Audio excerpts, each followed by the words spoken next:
often get a bunch of comments of kids coming up to me and asking, "That VR guy, what mods do you use to make content?" And my usual answer is, I don't know, look it up. Today, we're going to be going over a bunch of mods that people constantly ask me about when I make content. All the mods I'm looking at today will fall into these categories, so if you're looking for something specific, you can just go into the timeline and go there and find it. I've also made a very small collection for all the mods I'm sure you'll need for making content because we will be going over a lot today. Now, I'm going to start off the video with the mod everyone asks me about, my camera mod. It's always, what's your camera mod this? What's your camera mod that? Well, I'm telling you now. I use the Advanced GoPro mod. There are a lot of camera mods to choose from, but I like this one the most because you can freeze it in the air easily by pushing the trigger, and you can change the FOV by pushing B or Y. This is for PC VR only, but Quest players, I was thinking about you when I made this list, so I do have an alternative. This mod is called Quest Cam. It basically takes your POV and switches it to the camera, and it's really a hassle to use, but if you're on Quest, it's kind of like your only option. I'm also not too sure if the mod even works anymore. It says it's for patch 6, but I don't know. This isn't actually Quest Cam, but I can't spawn it in for some reason. It's still going to be on the list just in case. I'll probably throw some footage on the screen of me using it like in the past because I have made a video on it. This next part of the list is part of the active recording section. It's for when you know you're actively recording. This mod is called Body Tools, another one of the essential mods for making content. This mod is used for avatars to make them look better. For example, the head offset. Let's say you're recording with your new camera mod I just gave you, except your head is slightly behind you. I can't show you what that looks like, but here are some photo examples. Look at this guy Dodo with a broken head, bruh. Who are you? Why you just start spinning? I see this mistake constantly, and the head offsetter can fix that for you. Basically, you click it and it fixes your head. This head offset tool can be really useful for most avatars because it's visually pleasing. It also just doesn't make you look like a weirdo. Another thing I often see when people try to make content is they film with their holsters on, and I personally don't like that. That's where these two guys come into play, mainly the red one. You don't really need this one. The red triangle is called the rig stripper, and basically it gets rid of all of these little holsters, including your body log. All you have to do is grab it, click it a bit, and boom, it's gone. Look at me, I'm all smooth and stuff. I actually don't use the head offsetter anymore because I have a code mod for that just automatically turns it on. It's called the head offset mod or something. Now, there are also some avatars where some parts just don't show up. For example, the N avatar, because the head mesh is removed. That's where the purple guy comes into play. It basically adds back the head meshes. It often happens with like Fords, but like any other avatar, I'm not really too sure. It really depends. Now, this one isn't too complicated. It makes your legs physical, like you can grab them. In this one, I don't really know what this one does. You can find out for yourself. Now, this next mod you actually saw me using earlier in the video, and you're seeing me use it right now, and that is the Scene Making Tools mod. Now, this mod is how I make objects float so I can look at them better, and that's using the invisible constrainer. All I have to do is constrain what I want to constrain, grab the back, and push B or Y, and you'll actually see the constraints now. This mod is very useful for looking at well, mods. This is the invisible seat. It allows you to put this in any area and you can sit down. The best way to use this mod is to spawn it in, use the invisible constrainer, push the back, and then there you go. You can pretty much sit this in any position and you can adjust the legs and you can adjust the legs to do whatever you want. It's very versatile. If you don't want to see the seat itself, all you have to do is grab it and push B or Y, and now it's invisible. And now I'm just doing this all on my own. This mod is a configurable light. You can use it as, you know, a light source. To use this is very simple. All you have to do is grab what part you want to use. To make it go up and down, you just need to make the arrow face this way, again, using B and Y and pushing the trigger. The middle line adjusts how strong the light is. The area below that, choosing what color it is. The line on the bottom lets it have color or not. See, now when I hold the trigger, it makes it a white light. But I do know the top one chooses how wide the light can be. The best part about this mod is that you can freeze it, so you don't have to constrain it yourself, and now you just have a permanent light source. It also has the ability to allow it to pick up shadows or not. So if that's your thing, it's your thing, but if it's not, it's not. Alright, just got a new paycheck. Let's go buy a new VR game here. Alright, let's see here. Why are they so expensive? $25, $30? Hey you! Did you know you can get 10% off when buying things from the MetaQuest store using code ThatVRGuy? Really? Yeah, this is true. Yeah, I don't care. Goodbye. Freaking hate their pop-up ads. This final button lets you choose between being a point light and not. Like, for example, this is kind of like a flashlight. Wherever I point it, there'll be light. But if I click it, there's just light everywhere. Now, even though that mod is very useful, I don't typically use it, but rather I use a floodlight mod. This one is just a lot visually pleasing to me. I'm sure you've seen a floodlight in real life, but basically it adds a bunch of light and it's a flood. of it. This light is a physical object and can be used as a prop, which is very nice. And now that I'm thinking about it, a lot worse than what I just showed you. Whatever, I guess. Since you made it this far into the video, I ask that if you like what you see, please like and subscribe and hype the video, because I'm trying to reach 200k by the end of the year, because I think that'd be really cool. This next mod is targeted toward quests, and that is the Ragdoll Utility mod. It allows you to ragdoll, and it's usually used for like just messing around, making things funnier, you know. There is a code mod of this, but I know some of you guys are on quests, so I used one that is quest accessible. The code mod is like way better though, because you don't have to spawn it in. All you have to do to use this mod is push the trigger on it, and then just push the thumbstick in, and then I'm gone. Now there are two variants of the same mod. This one allowing you to use your arms when you ragdoll. I know you've seen that a lot in different videos. When you push in the thumbstick, you will now be able to, it's kind of hard to show off. You will now be able to use your arms while you're on the ground, and then to undo it, you just push your thumbstick in again. Now this last one has to do with the Nimbus gun and is exclusively a code mod, so I'm sorry quest players. This next mod is called the NimbusImprover and allows you to use your Nimbus gun more stably. Normally when you use your Nimbus gun, you're kind of just like always falling, but with this mod, I'm like stable in the air. Very simple mod, but I like it and I have it installed. Or you could just use Ammoam's like ability cores, but like whatever floats your boat. Now we're moving on to the behind the scenes section of the mod review. Things you won't see on camera, but are again very useful for making content. This mod I consider to be the most important because you have to make thumbnails, and that is the Greenscreen Panel mod. This mod comes with a bunch of different size green screens, including blue screens that you can use for making thumbnails and, you know, other green screen use stuff. I use this mod all the time for making thumbnails on Canva, because I use Canva. All the bone tubers always clown me for using Canva, but I don't have a comeback. I just like Canva. This next mod is actually fairly recent, and I think it came out like a couple days ago. I sometimes get questions like, that VR guy, how are you using your menu in the void? And then I have to tell them, unfortunately, it's because of code mods. But now that is no more. A mod was recently made by Atlas, allowing you to use this menu even if you don't have code mods. And if I'm being honest, I do not know how it works because I don't need that mod, but I will link it in the description. It was made by Atlas, so I'm sure it works very well. Ooh, girl. Da da da da da da da da.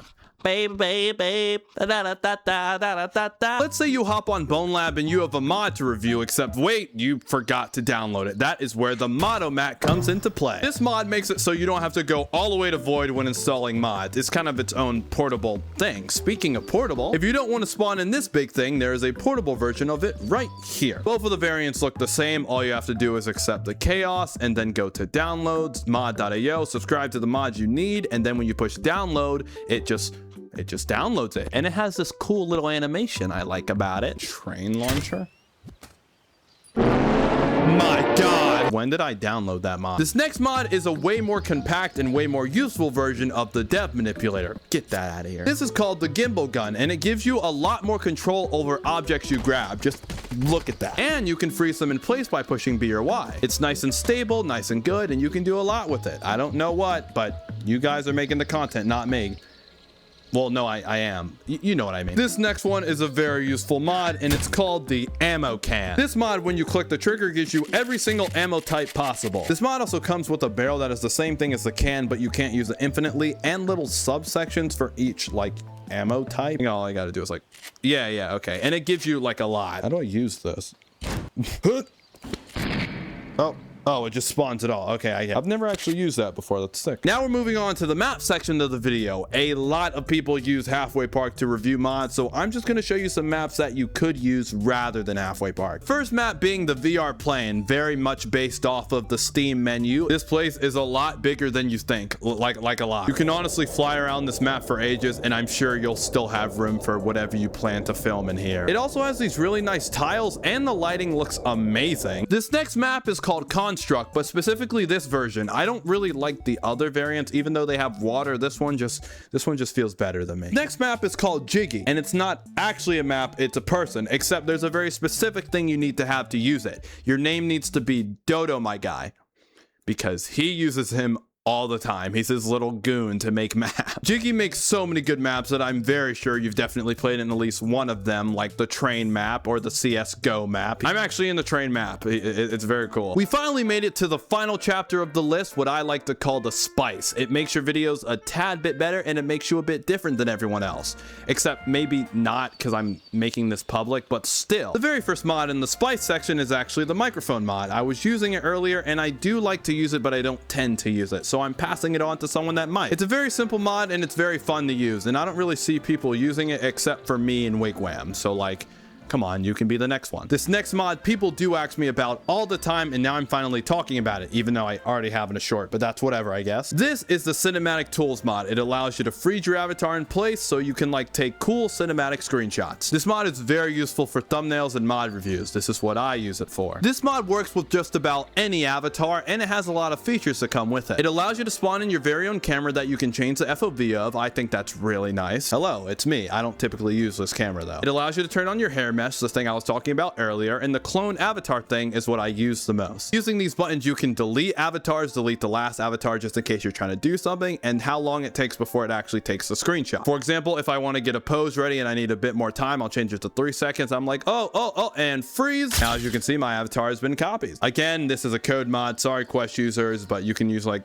lemon loader or something. Now this mod is also a very fun one, also made by Atlas, and it's the cinematic slow-mo mod. This mod allows you to change what your slow-mo looks like, and I'm pretty sure it works on Quest. Now I'm just gonna push some buttons because I don't feel like going into a lot of detail about everything. Now if we just throw it away and throw it in slow-mo, look at that, man. It just looks so much better. The next mod is called the index fingers, and it basically makes your fingers seem more realistic. Look at that. The whole point of the mod is to make you look like you're on index because it gives your hands more character, or your fingers rather. I'm currently on Quest right now to give you a perfect example. This is a code mod though, so if you want to look cool, buy a PC or something. This next mod is also a code mod, and it's called the mirror mod, and it allows you to see yourself without having to spawn in anything. I actually didn't have this mod initially on my list, but when I opened my menu, I saw I had it installed, and it is a very useful mod, so I'm just kind of throwing it in there now. This next mod I have to be in a dark map for because it's a new type of light source. And my hands are already bright so I can see, but just in case yours aren't, this is the dungeon torch mod. Ooh, spooky. This mod itself just looks really cool and is a very nice light source. I see this mod used in any like Slenderman horror map, and I figure I should bring some light to it. Literally. This next mod is for our mirror users, very helpful to people that like to show things off in the mirrors. Even though nothing looks different, you're currently seeing the object I'm holding, and you cannot do that in base BONELAB, which is why I have a mod called Better Mirrors, and it's a code mod. I'm sorry. This mod allows you to see where you're holding within mirrors. I know it's not something you typically think about, but trust me, when you have it, you're going to be so happy. The next one, I'm pretty sure I'm the only bone tuber that actually like uses it like a lot actively, and that is the wide eye mod. This mod allows you to change the FOV of the actual camera itself, and I love it. I always have it at 100, but you can turn it like all the way up, but that's kind of like obnoxious, and I'm pretty sure I'm the only bone tuber to use it, because when you're looking at collabs, when it switches to my POV, it just goes shoop, and it's just so much different than everyone else's. I just hate having a low FOV. I don't know if that's just me, and if you are like me, then this is the mod for you. This is a code mod, by the way. All the good mods are code mods. I'm sorry. This next mod is called the physics fingers mod, and I kind of think it's best if you like looking at gun packs, because you can just rub your hands all over it. And of course you can do this to like any objects, including NPCs. I just think that people that like reviewing guns will have a better time with it because, again, visually pleasing. You won't see me using this mod because, one, I don't like looking at gun packs, and two, it just kind of breaks my avatar specifically. See, my hands just start like tweaking out. It also does not go well in Fusion. Do not use this mod in Fusion. This next mod I actually use for the thumbnail, and that is the director's prop pack. I specifically use the clapper and the camera. I don't know which thumbnail I ended up using though. I'm pretty sure it was the camera one. It's just fun for messing around with, and it comes with the black bar. I don't know why you would need this, because I feel like you would use it during editing and you would like just manually put it in, but that it's whatever. Next mod I'm going to tell you about rather than showing you, or maybe I'll show you some examples, and that is the timeline mod. I myself suck at using timeline, so I'm going to give you some good examples on screen. It basically allows you to make you a one-man movie. You don't need anyone else. You don't need to direct. You can make recordings of yourself, and I can't even describe it. You see what's on the screen. It's very cool. Again, only a code mod thing. If you're really good at what you do, I suggest you do timeline content, because dude, it can just be amazing. I forgot to rig strip myself. The final mod of today you're actually looking at right now. Can you guess what it is? No? It's an invisible avatar. You're invisible with it on. Do have to have a rig stripper because of course you'll still see your body holsters and stuff like that. And if you grab at your arm, you see this. But like we don't pay attention to that. I don't know why you would use this. I feel like someone would get a good use out of this mod, so I'm mentioning it last. I really do hope I helped someone making content that was asking all of these questions. And if I didn't and you just wanted to watch out of entertainment, that's also good too. I do want to say again, if you like what you saw, I ask that you like and subscribe and hype the video because I want to reach 200K by the end of the year because I think that'd be really cool. I think my next video is probably going to be a video on VidCon. I don't know how that's going to do, but I do want to talk about it a little bit. Thank you to my members. Thank you, and I'll see you guys in the next video. See ya. What's up, party people? What's up, party people? What's up, party people? What's up,